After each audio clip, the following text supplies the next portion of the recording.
meu nome é Thaís, sou analista de ESG aqui na Minoquímica. É um prazer estar aqui hoje com vocês para esse bate-papo sobre a descarbonização na indústria química brasileira, com foco no setor de poliuretano. É um segmento versátil, estratégico, que tem muito a contribuir para a sustentabilidade industrial. Este encontro acontece em um momento muito especial, às vésperas da COP30, que será sediada no Brasil, e deve colocar ainda mais o olhar sobre os compromissos climáticos no país. Isso reforça a urgência de avançarmos na agenda de baixo carbono, com ações concretas integradas. Hoje, nós temos a honra de contar com grandes nomes aqui nesse webinar. Então, nós temos 3 convidados que representam diferentes pilares dessa jornada. Nós temos a Carolina, da Biquim, trazendo a visão regulatória e institucional do setor. O Gabriel, da DIP ESG, trazendo a tecnologia como aliada na medição e gestão de emissões. E temos a Carla da Mino, compartilhando a experiência prática da indústria, que já está se movimentando nessa direção. A proposta da nossa conversa hoje é justamente essa. Então, vamos trocar experiências, refletir sobre os desafios e explorar caminhos possíveis para acelerar a descarbonização no setor. E para começar, né, eu queria que cada convidado aqui, os palestrantes, se apresentassem, fizessem uma breve apresentação. Pode começar, Carla, por favor? Boa tarde, pessoal. É uma honra estar aqui para conversar com vocês. Eu sou a Carla, estou hoje como diretora de inovação e marketing aqui na Minoquímica e vai ser um prazer bater esse papo hoje com vocês aí dos desafios na indústria. E a ideia é trazer mais informação para que a gente se ajude juntos aí. Os desafios são enormes, né? Então, quanto mais gente participando, contribuindo, engajando, para a gente melhor. Obrigada.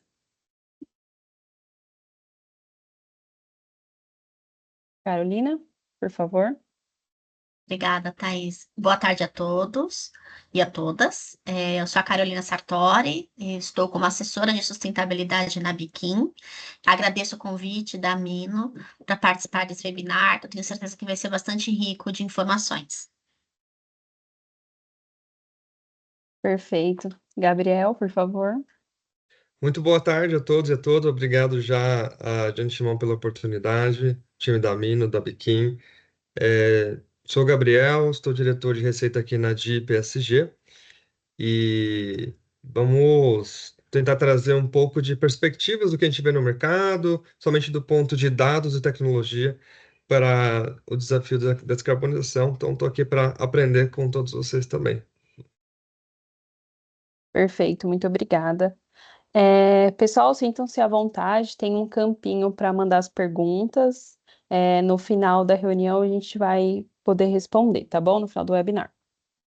Bom, para começar, já veio com uma pergunta polêmica. Como vocês veem o estágio atual da descarbonização na indústria química brasileira? E para Carla, né, é a mesma pergunta, só que especialmente no setor de poliuretano. Carla, pode começar, por favor? Bom, a mim não entende, né, que o poliuretano, ele ocupa uma posição bem estratégica aí na descarbonização industrial, né? A gente vê os sistemas de PU presente em diversos segmentos aí, construção, automotivo, refrigeração, calçadista, né? E a gente vê aí muitas oportunidades concretas para alavancar as reduções de emissão, tanto por meio de eficiência de produtos, quanto por meio de inovações aí de formulações, tá? Então, no caso aí de uma transição de uma economia de baixo para uma economia de baixo carbono, a gente vê, por exemplo, que repensar na performance dos materiais. Então, na indústria rígida, por exemplo, né, espumas rígidas, eles têm um ótimo isolamento térmico, né? Então, eles contribuem diretamente para a redução do consumo energético de edificações, de eletrodomésticos, no caso do automotivo, né, reduzindo o peso aí das peças automotivas e reduzindo também o consumo energético. E a gente vê também o PU como um viabilizador também de economia circular nesse caso, né? O poliuretano ele entra aí com adesivos para dar uma nova sobrevida para scraps de produtos que iam ser descartados. A gente vê também o poliuretano iniciando aí as reciclagens químicas, então é bem desafiador, mas tem muitas oportunidades, é isso que a gente tem enxergado, né? Perfeito, Carla, muito obrigada. Carolina, se puder contribuir, como você vê o estágio atual da descarbonização da indústria química, por favor. Com certeza, Thaís, muito obrigada. Bom, a indústria química, ela vem reduzindo as suas emissões, né, desde 2005, que a gente tem o nosso baseline, a gente acompanha essas emissões, né, esses processos de descarbonização dentro do programa Atuação Responsável, onde a gente tem os indicadores de emissões. Um estudo recente, feito em 2022, pela própria Biquim, mostra que comparado aos outros países, né? Por exemplo, com a União Europeia, o Brasil emite 33% a menos do que a União Europeia, e muito por conta da nossa matriz energética, que é limpa, o uso de fontes renováveis, como biomassa, etc. Então, a indústria química, ela já vem descarbonizando ao longo do tempo. É claro, existem hoje muitos desafios, um deles.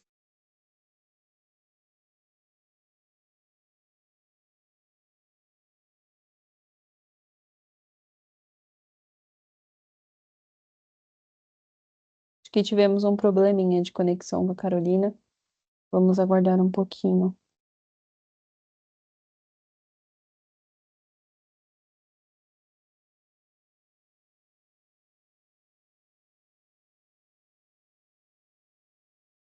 Bom, enquanto a Carolina não retorna, vou passar a palavra para o Gabriel da DIP.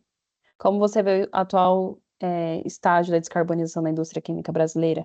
Ah, eu acho que a Carolina Acho que a Carol voltou. retornou. Sim. Boa. Voltou, Carol. Voltei. A internet caiu, gente. Desculpa, hoje eu tô em Brasília Acontece. num evento, então a internet está um pouco oscilando. Eu não sei até que parte vocês ouviram, mas eu estava comentando que o grande desafio hoje no processo de descarbonização é a ociosidade da indústria química. Hoje a gente está com uma capacidade ociosa de 40% já, muito pela importação, né, concorrendo aí com produtos importados que muitas vezes não são descarbonizados, e isso acaba afetando.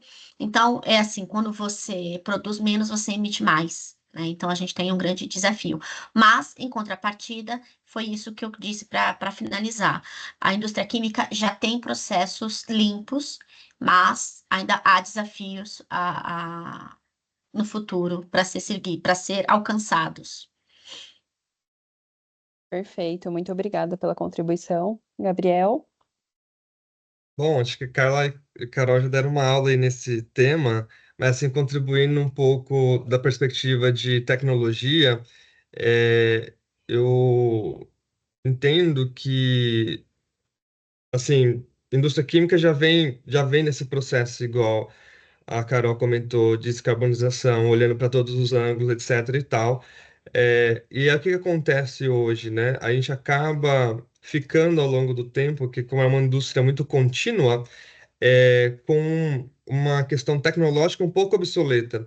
E isso é caro, é um CAPEX que você tem que despejar para você modernizar o seu processo industrial, buscando eficiências, porque cada vez mais a janela de descarbonização começa a passar em indústrias como essa, passar pela eficiência operacional do seu processo.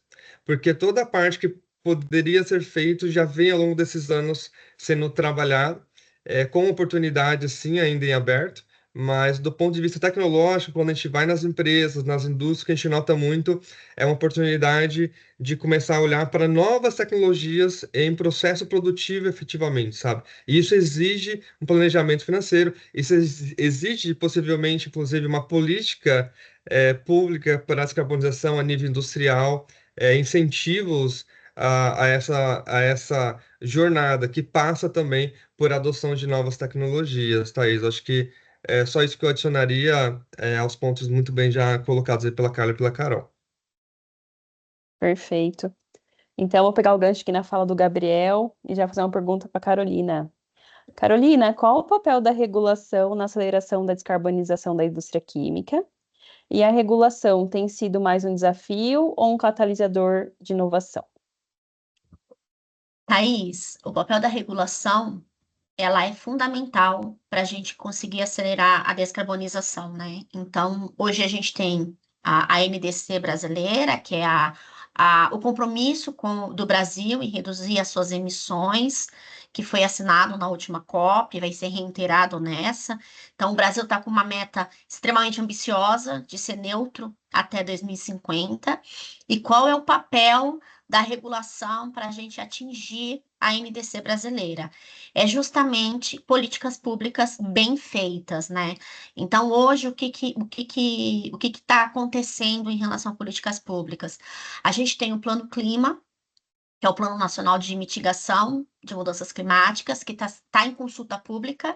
Ele entrou em consulta pública na semana passada. Então, o Plano Clima, ele traz as metas, as alavancas para descarbonização dos setores. E dentro do Plano Clima, a gente tem o setor industrial, no qual o setor químico está inserido. Lá a gente tem metas a curto e médio prazo e metas a longo prazo. Então, além disso, a gente também tem a taxonomia, né? A taxonomia, ela é um documento também que vai ser publicado, já foi para consulta pública, agora já está em ajustes finos, que vai permitir os financiamentos sustentáveis, a maior facilidade de financiamentos sustentáveis, os financiamentos verdes, né? E aí lá também a gente tem 2 cadernos, que são os cadernos da indústria química. E aí, o que a Biquim tem feito para contribuir com essas metas, com o plano clima? Porque não adianta a gente ter um plano clima, né, um plano de descarbonização do Brasil com metas que não são alcançáveis, né? Aí a gente vai ter a dificuldade de ter essas metas, de implementar essas metas. Então, a Biquim, junto com o Ministério do Desenvolvimento, do Comércio e da Indústria, que é o MDIC, trabalhou junto com outros setores, com outras associações, para construir esse plano clima do setor industrial. Então, foi um trabalho a muitas mãos, né? Ele se iniciou no fim do ano passado, então foram várias reuniões com o MDIC. O Plano Clima ele fica sob a liderança do Ministério do Meio Ambiente, o MMA. Então, o MDIC reportava, né, as sugestões para o MMA para a construção de um plano que possa fazer sentido para o setor industrial. E qual é a importância desse plano? Quando você falou do catalisador de inovação. Dentro do plano, também vai ter os meios de implementação para que você consiga atingir as metas. Então, qual que é a importância disso? O acesso a fundos de investimento, né, o próprio Fundo Clima, que tem um valor bastante expressivo, para que as empresas possam, como o Gabriel falou, adotar novas tecnologias em seus processos através de financiamentos sustentáveis. Perfeito, muito bom. Agora minha pergunta vai para o Gabriel. A gente vê, né, até pelo que a Carolina falou, tem muita coisa rolando no mundo legislativo, né? Tem muita coisa vindo. Eu acredito que as empresas estão se preparando, né? Só de estarem aqui também nesse webinar já mostra, né, que as empresas estão interessadas, né? Estão buscando conhecimento atrás desse assunto. Mas assim, quando falamos das emissões, por onde uma empresa deve começar? Como transformar esse desafio em uma estratégia de descarbonização? Perfeito, ótima pergunta, Thaís. Assim, aqui na Jeep a gente sempre orienta os clientes a primeiro entenderem o que que é material para sua atividade econômica. Então, assim, poxa, eu estou começando hoje, quero entender quais impactos que minha empresa gera, quero entender um pouco mais sobre SG, sustentabilidade. Assim, acho que a primeira coisa é fazer um estudo de temas materiais, sabe? Porque às vezes a gente pensa, não, aqui o meu impacto maior às vezes é carbono, às vezes não é, às vezes o impacto maior é social, a depender da sua atividade econômica. Então, tem várias nuances que um estudo de temas materiais, por exemplo, utilizando mesmo o próprio SASB, né, que traz ali para a área industrial um frame já muito instrutivo e muito rico de informações para direcionar temas materiais. Então, imagine assim, temas materiais vai te entregar, assim, vai te apontar de tudo que você tem na sua empresa, aonde você deveria se preocupar mais agora, né? Vai te trazer uma ordem de prioridade de ação.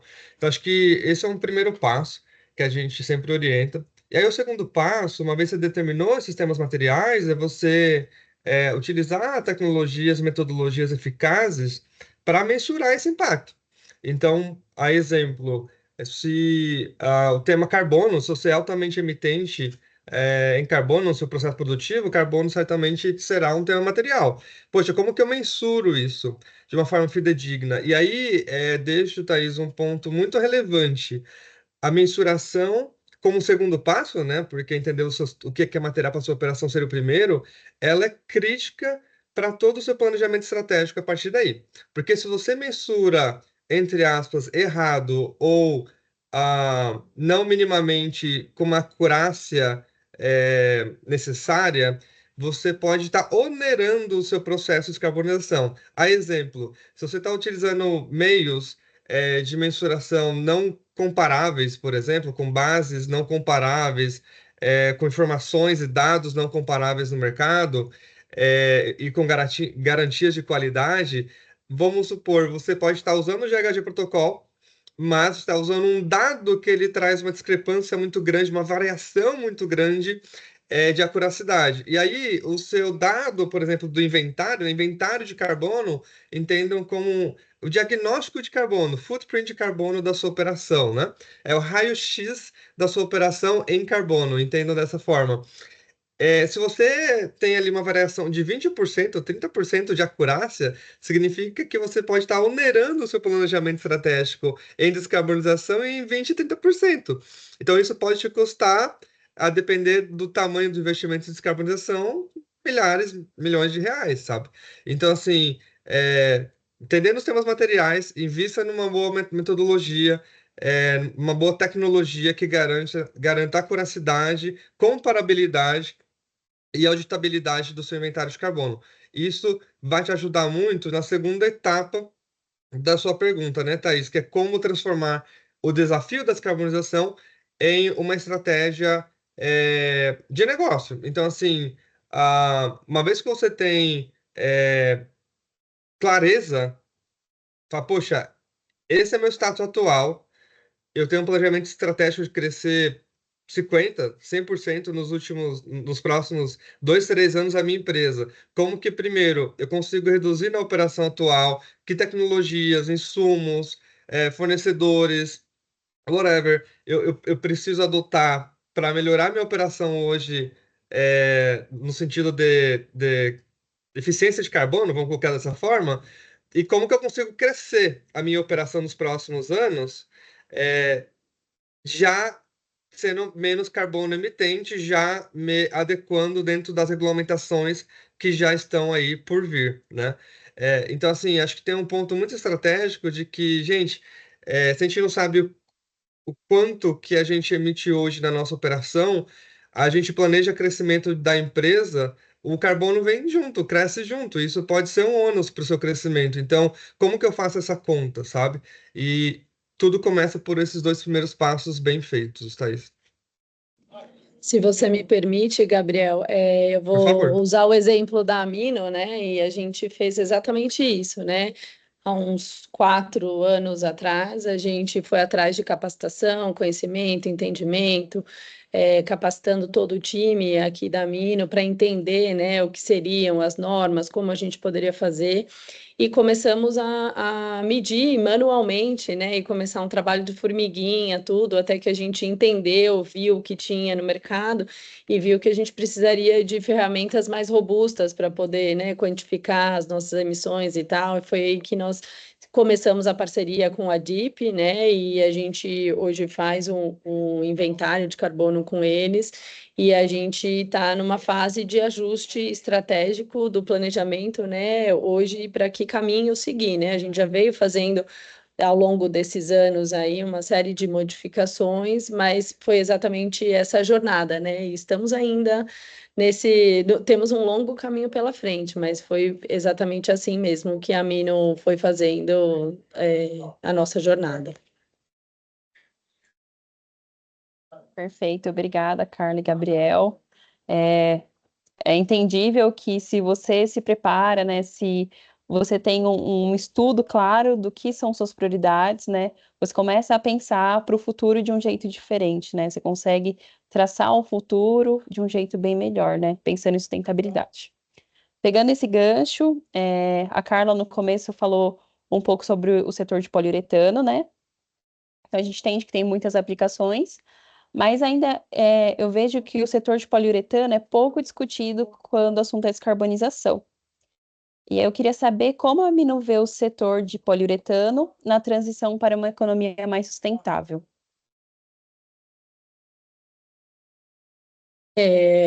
Como eu comentei aí, né, com vocês, eu acho que, assim, eficiência de produto e trabalhando também, por exemplo, em formulações, né? Então, assim, as eficiências de produto vão ajudar a reduzir o consumo energético? Sim, eles ajudam, né? Mas acho que também a gente tem trabalhado aqui com formulação, né? A gente já há mais de 10 anos trabalhou aí na redução na substituição dos agentes expansores, né? Que acabavam tendo um papel aí significativo e a gente vem reduzindo aí o impacto deles, mas a gente tem trabalhado hoje também colocando materiais aí de fontes renováveis, né? Então, o poliuretano basicamente aí, né, de fonte de matéria-prima fóssil, então, quanto mais matéria-prima aí de fonte renovável a gente coloca, menos impacto a gente vai ter. Mas é óbvio que a gente tem que pensar na performance final do produto, isso não é tão simples, né? Então, esses são os grandes desafios, a gente chegar aí numa performance igual ou melhor, com esse novo aí rol de matérias-primas, aí de aditivos e aminas, silicones e polióis mesmo que tragam a performance desejada, né?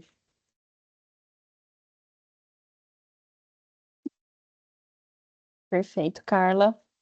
Carolina, você disse que o Brasil tem a ambição de ser neutro até 2050. E recentemente eu vi que saiu a Lei 15.042 de 2024, né? Foi publicada em dezembro.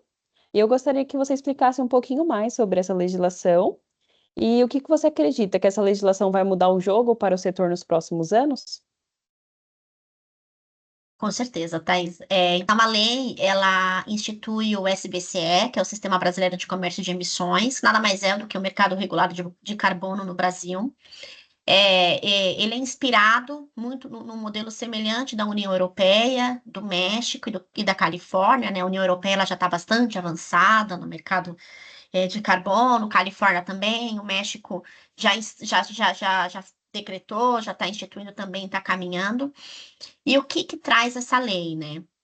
Ela visa promover a redução de emissões de forma justa, transparente, custo efetiva e dando um retorno financeiro para quem reduz ou remove essas emissões, né? Por isso que chama o mercado de carbono. Então, como que o mercado de carbono ele vai funcionar basicamente como uma bolsa de valores, né? Então, você pode entrar lá no mercado de carbono, se você emite mais do que o limite, que a gente chama de cap, então, se você emite mais do que isso, você pode comprar créditos de emissões das empresas que emitem menos. Então, ele funciona bem como uma bolsa de valores, você vai ter uma precificação esse carbono. E por respondendo a sua pergunta, né, da legislação, se ela vai mudar o jogo, ela vai mudar o jogo para todos os setores nos próximos anos. Então, a lei, como você falou, ela foi promulgada em 2024. Agora, o próximo passo é fazer o decreto dessa lei de como que vai funcionar esse mercado de carbono. E como que anda esses bastidores, né? O Ministério Primeira coisa, puxando o gancho que o Gabriel falou, quando a gente fala de mercado de carbono, só voltando um pouquinho atrás, qual que é o mais importante para a gente entrar no mercado de carbono? Monitorar as suas emissões. Saber o que você está emitindo para poder relatar e para ser verificado, que é aí o que a gente chama de MRV, monitoramento, relato e verificação. O MRV ele é o coração da legislação. E como o governo pensa na metodologia desse MRV? O MDIC, como eu falei, o Ministério do Desenvolvimento da Indústria e do Comércio, ele contratou estudos para criar metodologias de como deve ser esse MRV. Então, foram os 4 setores que fizeram esse estudo, que está sendo entregue agora, e o setor químico entra agora no segundo semestre para criar metodologia, e a gente já vê o grande desafio, que é criar uma metodologia de MRV para setor químico, visto que o setor químico é extremamente heterogêneo, né? A gente tem vários processos, a gente tem vários produtos. Então, a gente participou de workshops já com o Ministério e a gente já viu essa complexidade. Então, quem vai cuidar desse mercado de carbono? Vai ser feito um órgão gestor, vai ser criado um órgão gestor que vai ser responsável por monitorar, digamos assim, o mercado de carbono e o próprio MRV. Esse órgão está em vias de ser lançado, provavelmente acho que até o fim desse mês a gente já vai saber quem compõe esse órgão gestor, vai ficar sob responsabilidade do Ministério da Fazenda, e aí a partir disso a gente acredita que as coisas vão se acelerar. Quando a gente olha a linha do tempo, para a gente ter um mercado de carbono instituído, leva-se aproximadamente de 4 a 5 anos. Gabriel pode até me corrigir aí se eu estiver errada. Mas ele vai mudar a regra do jogo justamente por quê? Porque vai engajar as empresas que emitem mais, emitir menos, né? Buscar tecnologias, buscar alternativas para não ter que compensar suas emissões, para não ter que entrar no mercado e ter mais um custo para remover suas emissões. Então, eu acredito que isso vai engajar o mercado para ter tecnologias mais limpas, e quem já tem as suas remoções vai também se beneficiar, porque vai jogar os seus créditos no mercado e também vai ter aí um retorno financeiro dessas emissões evitadas, digamos assim. Perfeito, muito Se eu bom. puder comentar só Claro. um ponto também sobre o que a Carol falou, é justamente isso, assim, existe um processo de reverberação quanto à aplicabilidade, mas eu até gosto de falar, assim, com os nossos clientes, né, e nos eventos, que, assim, 3, 4, 5 anos é a data do boleto, né, é a data que o boleto É, vai chegar, né, Carol, porque a é isso única aí. coisa que a lei ela não deixa nenhuma ambiguidade de entendimento em relação à multa lá de 3 a 4% É do isso aí. faturamento, devido o não compliance, digamos assim, do que está ali. Mas, assim, essa data do boleto. E aí a pergunta que acho que a gente tem que fazer a nós mesmos nas operações de nossas empresas é quanto tempo a minha operação, o meu tipo de atividade econômica, em quanto tempo eu consigo descarbonizá-la, né? Porque quando você está falando de um escritório é uma coisa, quando você está falando de um processo industrial é totalmente diferente, né? Quantos ativos ali do processo industrial ainda estão lá no P&L da empresa em amortização de valor, sabe? Para os próximos 3, 5 anos. Então, assim, tem muita coisa que a gente não consegue mover dentro de um processo industrial tão rapidamente. Então, a descarbonização da indústria, ela é muito mais lenta e faseada, dado a sua complexidade. É uma coisa intrínseca ao processo industrial. Então, eu sempre gosto de falar que, gente, a ação é hoje, porque o boleto é o que tem data, assim, 3, 4 anos é a data do boleto, mas o tempo para a gente trabalhar nisso de forma faseada, e tornar isso um pouco, até potencialmente vantagem estratégica, que a gente vai falar mais ao final da live, iniciando agora. Então, só acho que agregando essa parte aí que eu já gosto de falar assim, que aí o pessoal entende, fala, gente, essa data da cobrança já, sabe? A data de agir já é agora. E Hoje a aí gente só tem tempo, né, para se planejar, agir com calma exatamente. antes da efetivação, né? Eu acho que E é esse é o isso que o grande Gabriel chave. falou da multa, né? Porque, por exemplo, assim, a empresa ela vai poder comprar crédito, mas não 100%. Então, assim, eu tenho um limite de compra de crédito também. Não vou poder falar assim, já que eu emito muito, não vou fazer nada, só vou comprar crédito. Não, vai ter um limite de compra de crédito. Então, é mais um motivo, como o Gabriel falou, que as empresas têm que começar ontem, porque o boleto vai chegar daqui 5 anos. E eu Ou acho que você tem a antes. oportunidade de avaliar, né? Se você hoje é mais risco ou se você tem mais oportunidade, né? Eu Isso acho que aí, está isso aí aí. também a grande jogada. Eventualmente, você tem oportunidade e você não está enxergando, eventualmente você tem um risco e você não está Isso aí. enxergando, né? E isso lá na frente vai fazer falta, né? Isso aí. Por isso que o primeiro passo é conhecer as suas emissões. Saber onde está a sua dor. Perfeito, muito obrigada. Ótimo esse tempinho aqui. Aí a gente fala aqui sobre conhecer nossas dores, né? Fazer um relatório de gás de efeito estufa, ter tudo bonitinho. E, Gabriel, acredito que para a maioria das empresas, calcanhar de Aquiles seja o escopo 3, que é muito difícil de mensurar, né? São as emissões indiretas. Você acredita que o mercado está preparado para lidar com o escopo 3? E o que pode ser feito hoje para começar a mapear essas emissões com mais clareza? E se você puder também explicar um pouquinho do que é o escopo 3, assim, porque eu acho que aqui pode ser que tenha gente que não conheça, só para a gente entender um pouquinho melhor, por favor. Perfeito, obrigado, Thaís. Começando então pelo que é o escopo 3, né? Principalmente se a gente focando aqui na parte do upstream, né? Então, imagine que tudo que acontece antes de chegar à sua fábrica é o seu escopo 3. A gente chama bem assim, simplificado. Então, tudo que você compra é o seu escopo 3. Insumos, materiais, ah, mercadorias fazem parte do seu processo produtivo e assim por diante. Assim, menos energia, que a energia que você compra para usar na sua produção vira escopo 2. Então, qual que é o desafio aí? O próprio GHG comenta que na maioria das empresas o escopo 3 representa mais de 70% da pegada de carbono da empresa, né? E o CDP traz uma outra visão quantitativa, que é o escopo 3 das empresas, em média, são 11,4 vezes as emissões diretas do escopo 1 e 2 somadas, né? Então, você tem duas formas de olhar esse número. Ambas são igualmente muito impactantes. Então, poxa, se eu...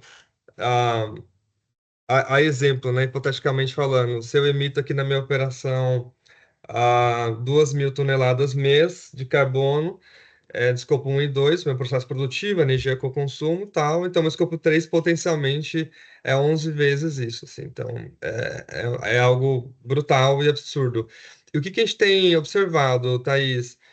Que em sua grande maioria, quando a gente olha as categorias do escopo 3, o upstream, né, falando até do berço até chegar o portão da fábrica, boa parte, assim, mesmo falando de 80% mais, está concentrada na categoria 1, né, de bens e serviços comprados.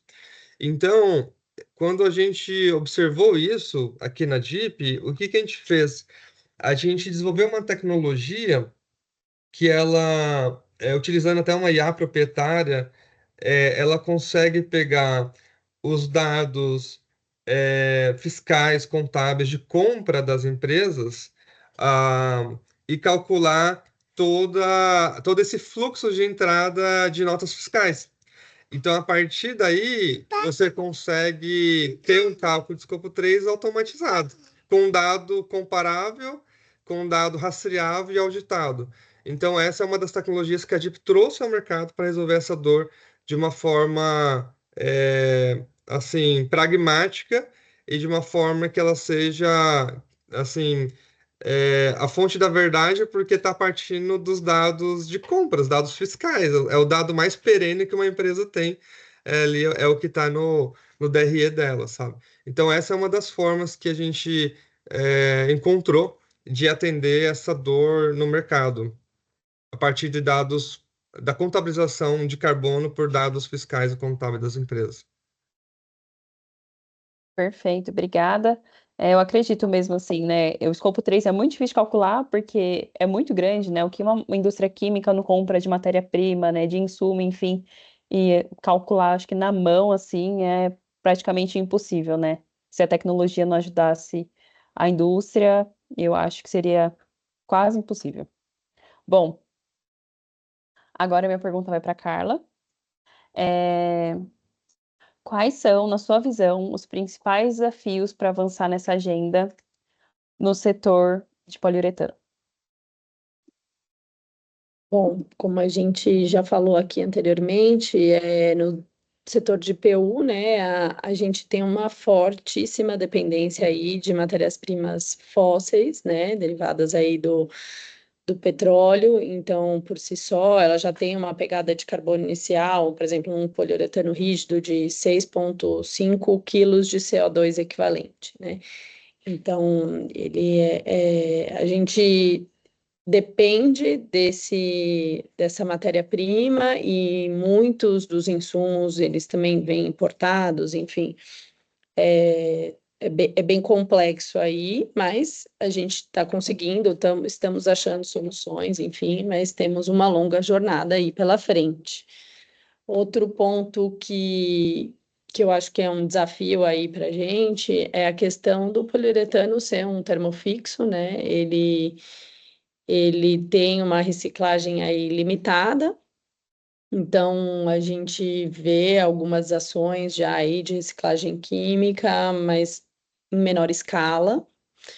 A gente tem a questão também de ausência de métricas padronizadas para a pegada de carbono em poliuretano e ausência também de regulações. A gente vê que agora, né, estão começando a surgir as regulamentações, mas também dificulta muito a comparação aí entre fornecedores, em produtos, dados disponíveis no Brasil também. A gente encontra muita referência de fora e nem tanto do Brasil. A Biquim tem ajudado aí com muitas referências, estudos e tal, isso tem ajudado bastante. E, obviamente, a gente vê que quando tem esse tipo de solução, né, quando a gente já encontra soluções de baixo impacto, o custo dessas soluções ainda são bem discrepantes do que ocorrem atualmente, né, do que a gente vem utilizando. Então, são impactos que a gente vê, né, quando a empresa encontra e vê isso como um diferencial, faz parte da estratégia, isso entra como valor agregado, mas tem todo um desafio aí na cadeia como um todo.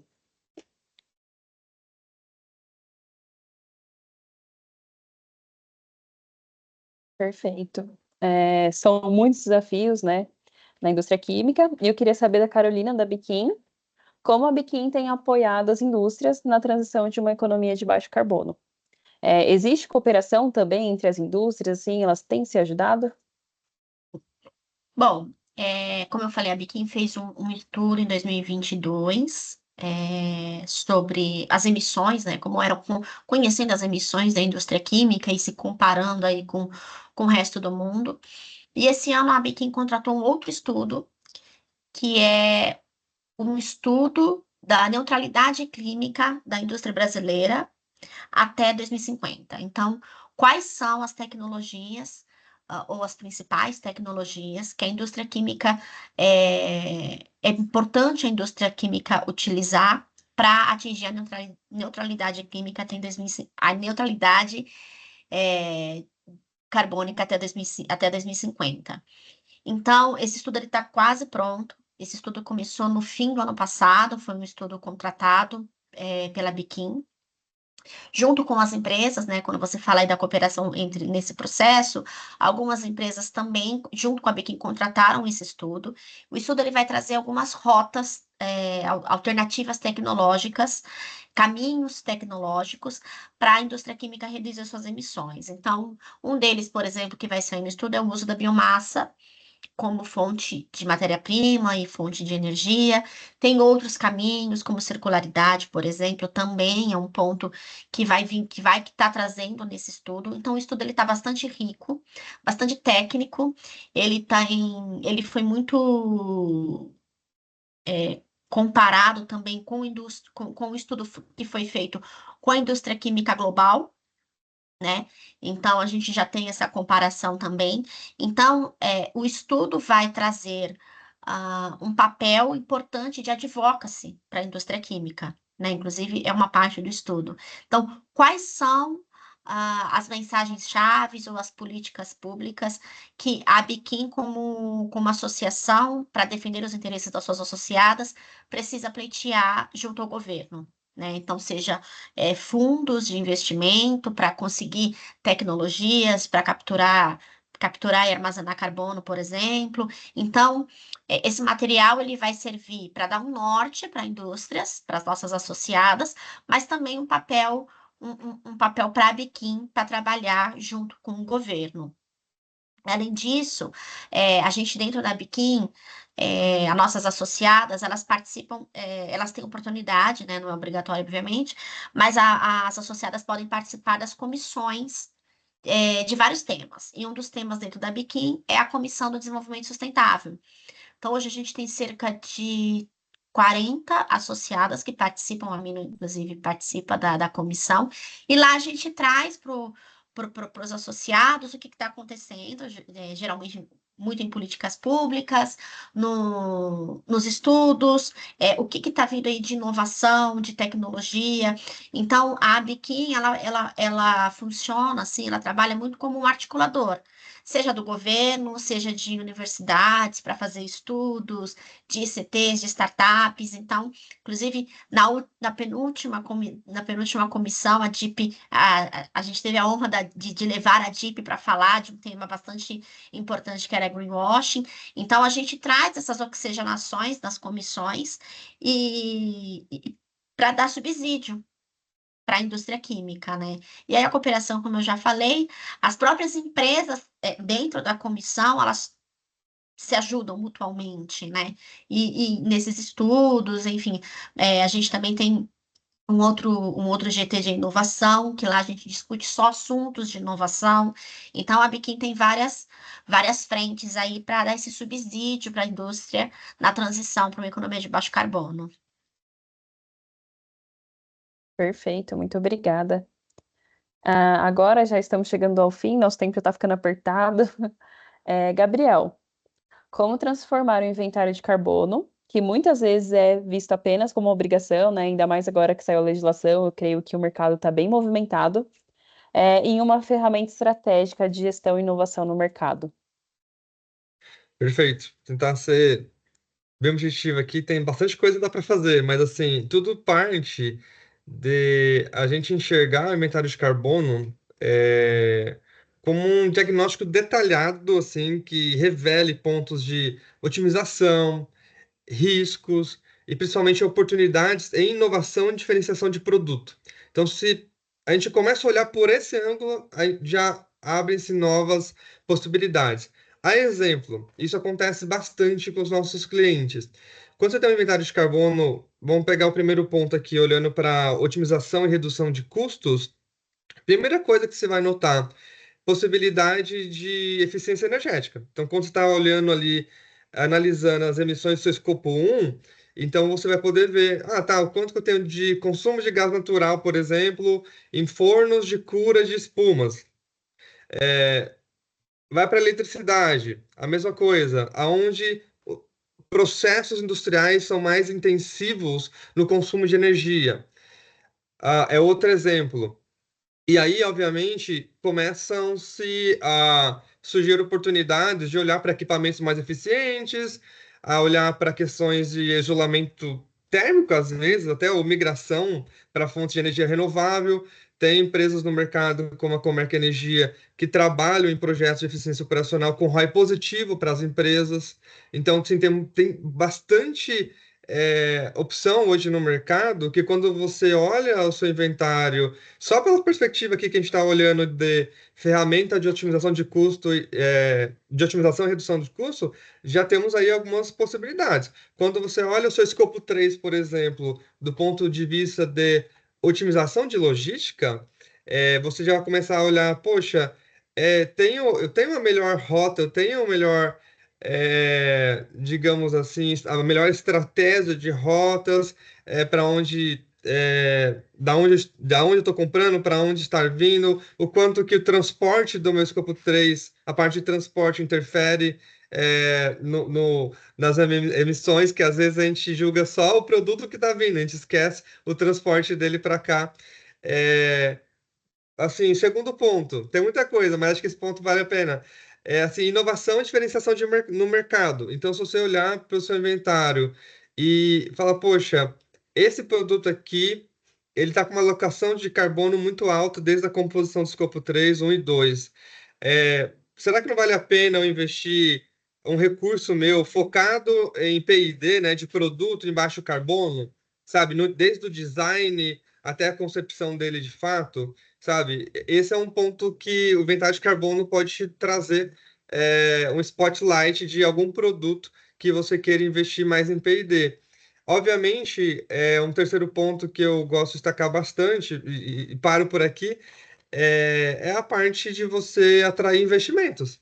Então, se você é, por default, estabelece que a estratégia da sua empresa ela vai passar obrigatoriamente por uma estratégia de produtos buscando a máxima eficiência de carbono possível, certamente você vai estar bem posicionado a atrair investimentos de fundos, bancos, não só internacionais, mas aqui no Brasil também, que estão dispostos, muitas das vezes, a trocar uma dívida pela outra, atrelado a um crédito verde, por exemplo, onde potencialmente você tem algum benefício de spread, atrelado a KPIs, ESG, muito disso passando pela parte de carbono, uma parte social também. E dentro dessa atração de investimentos, eu colocaria também um parênteses de olhar para novos market shares, sabe, Thaís? Como que eu posso ganhar market share? Então, se a exemplo da Europa, né, o CBAM está sendo também estabelecido aí nos próximos anos.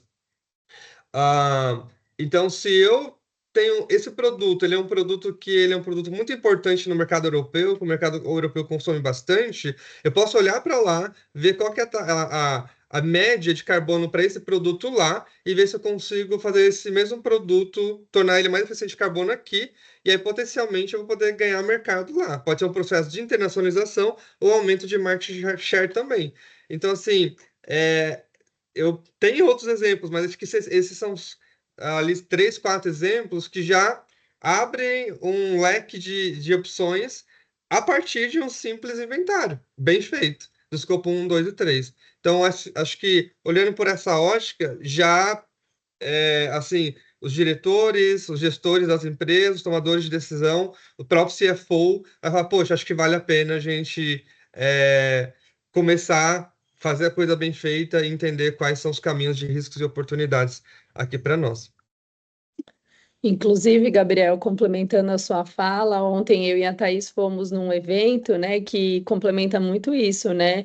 Antes a gente via que essa agenda de descarbonização era uma agenda que ficava mais, né, meio ambiente, já estratégia e tal, e hoje ela já está dentro de um guarda-chuva.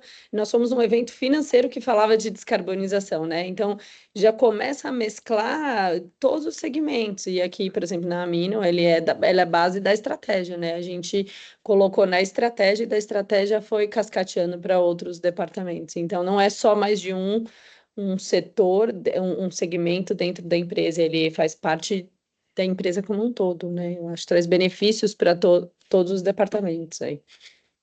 Exatamente. É muito estratégico. Exatamente isso. Perfeito. Então, vocês falaram muito de inovação. Então, por fim, assim, a última pergunta que eu vou fazer para a Carla, depois eu vou abrir uma pergunta rapidinha para todo mundo, só para a gente encerrar, né, para os palestrantes. Quais soluções ou tecnologias a Mino tem explorado para reduzir os impactos ambientais? Tentar resumir aqui de forma rápida o que a gente vem fazendo aí. Bom, já falei para vocês que a gente tem isso na estratégia, né, de inovação com responsabilidade ambiental, né? Então, dentro do todo o departamento aí de inovação é base que a gente desenvolva produtos aí com responsabilidade ambiental, né? Então, aí já há mais de 10 anos a gente vem trabalhando, por exemplo, em conjunto com o Plano Brasileiro de Eliminação de HCFCs, junto com o PNUD e o Ministério do Meio Ambiente, eliminando os agentes expansores aí das formulações de poliuretano. Então, isso já vem aí de mais de 10 anos a gente vem trabalhando aí com essas substituições aí de produtos, né? De agentes expansores. E aí, desde, acho que 2003, nós fomos signatários aí do Pacto Global da ONU e que a gente colocou metas aí de ecoeficiência industrial e inovação responsáveis dentro do departamento, né? Então, acho que a partir deste momento a gente começa a trabalhar não só mais com agentes expansores, mas com diversas outras alternativas aí no meio. E ano passado, durante a FEIPUR, nós lançamos uma linha aí, né, que chama Low Seed, baixa pegada de carbono, comparado com produtos, com sistemas tradicionais equivalentes que nós produzíamos, né? Então aí a gente usa aí polióis de conteúdo renováveis, aditivos, catalisadores e silicones de alta performance, e a gente consegue trazer sistemas aí de, na verdade, melhor eficiência, né? No mínimo igual ou melhor eficiência, quando comparado com o produto aí de 100% fóssil, né? Então, a gente tem aí desde espumas moldadas para automotivo, para mobiliário, espumas rígidas, adesivos, enfim, tem todo um rol de produtos que já tem menos emissões aí. Além disso, a gente já vem trabalhando também há muito tempo com uma linha de adesivos que fomentam aí a circularidade de produtos que antes iriam aí ser descartados e que hoje têm uma sobrevida. Então, adesivos para scrap de espuma, madeira, EVA, borracha, entre outros, né? E trabalhamos também com sistemas que recuperam os próprios poliuretanos que são scraps. Então, temos aí um sistema de rígido que recupera scrap de espuma rígida, elastômero que recupera scrap de elastômero dentro da formulação. Enfim, vai muito do processo do cliente, da demanda dele, a gente trabalha em conjunto, né? E, por fim, em janeiro desse ano, a gente adquiriu um novo reator aí no laboratório e a gente tem trabalhado alguns projetos aí mais embrionários no setor automotivo de reciclagem química aí do PU também, né? Então, tem diversas frentes aí no meio, a gente vem trabalhando em diversas frentes de atuação na inovação. Perfeito. Estamos já atrasados, mas eu queria deixar uma última perguntinha para os três. Na opinião de vocês, o que vocês veem pela frente nos próximos 5 anos em relação à descarbonização da indústria química? Carolina, se você puder ser a primeira, por favor. Desafios, mas muitas oportunidades, né? Eu acho que, poxa, o Brasil ele tem um potencial gigante de atingir a NDC brasileira, né? Tanto por conta da matriz energética, quanto pelo que a própria Carla acabou de falar, da circularidade. Então, oportunidades para a indústria química pensar fora da caixa, trazer inovação e tecnologias para o seu processo para contribuir com a descarbonização. Acho que esse é o que eu vejo nos próximos 5 anos. Oportunidades para ser cada vez mais circular e sustentável, enfim. Perfeito. Gabriel, por favor. Olha, eu adicionaria muito a questão de novas tecnologias, seja na transição de matérias-primas, seja no que a gente falou de eletrificação, eficiência energética nos processos industriais. E também acho que adicionaria a questão de processos de captura e utilização de carbono, sabe? Onde aqueles processos que são reações químicas e que a gente não consegue eliminá-los de fato, acho que tecnologias de captura de carbono serão tecnologias essenciais aí para esses próximos 5 anos, para que as empresas consigam, de fato, se essa é uma parte muito pesada ali do inventário dela, de fato atuar nisso, sabe? Então, acho que muito planejamento e pensar no carbono mais como um ativo, que se você cuidar bem dele agora, trabalha no sentido de reduzi-lo o mais possível da pauta, isso pode ser um ativo de ROI financeiro positivo para você daqui a algum ano, seja em crédito, seja em novos mercados. Eu acho que quem começar agora vai poder ter um ROI, um fruto positivo bem interessante nos próximos anos. Perfeito. Carla, se puder complementar. Eu concordo com o que a Carol e o Gabriel falaram, né? E eu acho que a regulamentação vem aí para ajudar a balizar, né? Muita gente já estava fazendo e cada um por um caminho e comparativos diferentes. Então, com a regulamentação, eu acho que ela acelera esse processo. A gente já viu toda nova tecnologia acontece assim, né? Então, quando vem regulamentação, aí parece que impulsiona, ela traz mais vida para isso, né? Então, eu acho que é isso, é inovação, é regulamentação, tudo isso ajudando a acelerar esse processo. Perfeito. Estamos chegando ao fim do nosso webinar. Por enquanto, não tenho nenhuma pergunta ali. Se alguém quiser mandar, se não der tempo também, a gente pode responder depois por e-mail. Fiquem à vontade.